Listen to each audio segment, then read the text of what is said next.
Non-surgical enlargement methods for men include supplements, lengthening exercises, and various gadgets all claiming to increase size.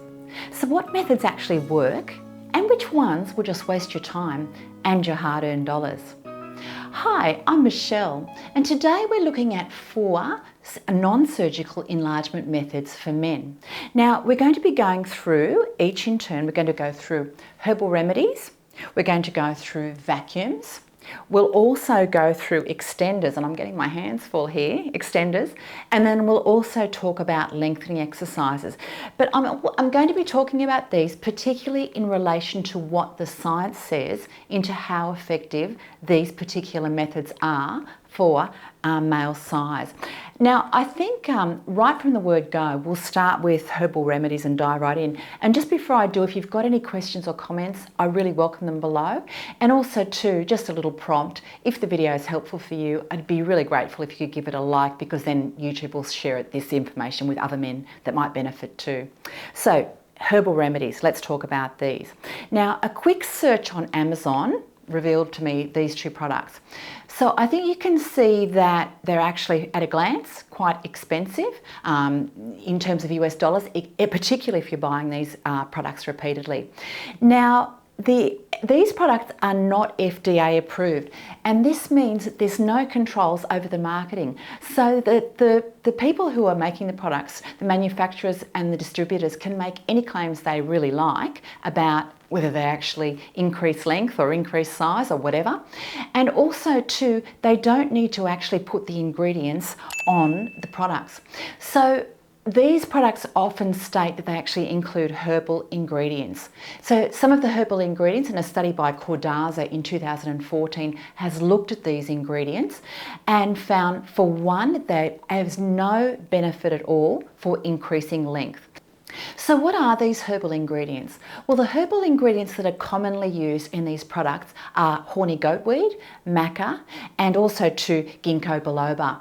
And the interesting thing about these products is they've actually, or these particular herbs, is they can actually cause psychological changes. They can cause mood changes and anxiety in users. So these are products that you've actually got to be really careful with if you're going to use them, but also too, bearing in mind that there is actually no scientific support for these having any benefit. And I think if you think rationally too about these, they say that they increase circulation to the area. So how is a medication, a tablet that you're taking, actually going to specifically increase circulation to that particular area and make it increase in size? So you've actually got to think practically and rationally and critically about that type of product.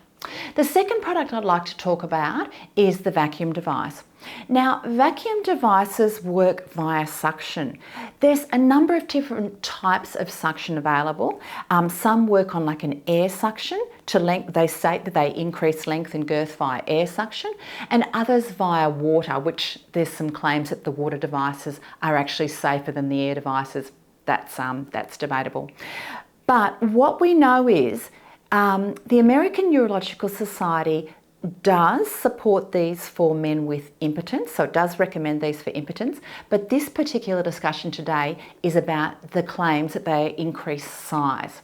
Now, the research looking into this is by Agami in 2006, and they actually found that over a period of using these for, I think it was 3 times a week, for 20 minutes at a time.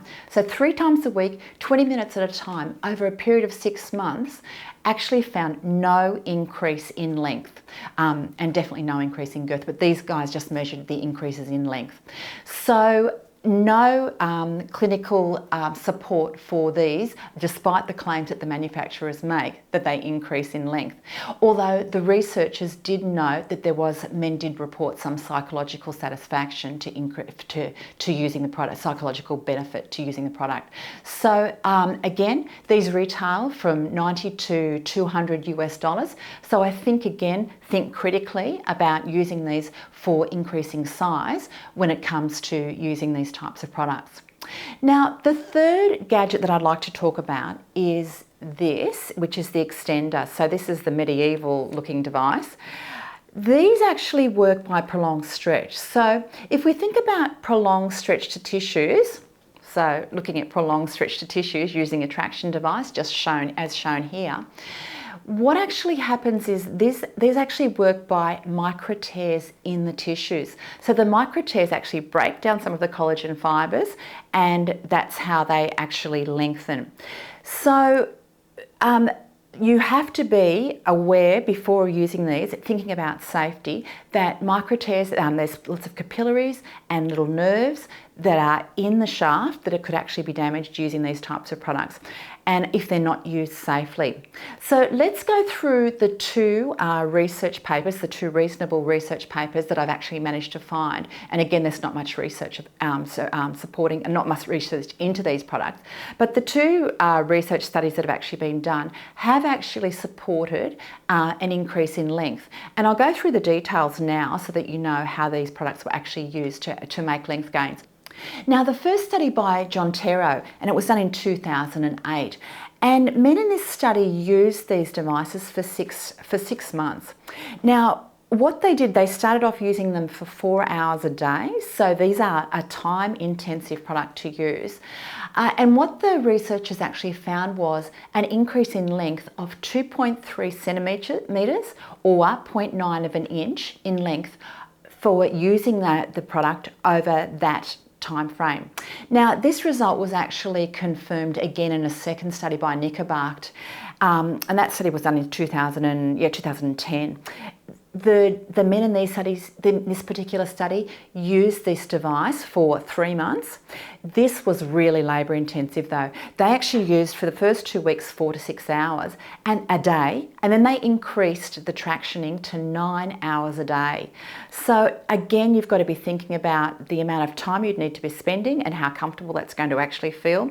And I think you've also got to consider the fact that there is a potential risk again to the little blood vessels, the tissues, and also to the potential for decrease in function if you're using these traction devices and using them incorrectly over a prolonged period of time. Now, the final method I'd like to talk about is one that you've probably already heard about, lengthening exercises. Now, you'll see these all over the internet. Lengthening exercises, normally, again, they work via traction or stretch. And stretch in the relaxed state, it's normally performed twice a day for 10 seconds at a time and 3 different directions, straight out and to either side. And again, there's no research supporting lengthening exercises for increasing length. And also too, there is the risk of bruising, perhaps some tissue damage, and also too some decreased function as well in terms of performance. So I think that's something that you've got to approach with caution too.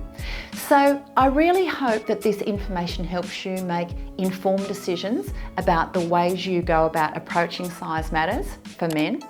And also too, I hope that you found the presentation interesting and insightful. So I'd like to thank you very much for your time today and look forward to seeing you in the next presentation. Goodbye for now.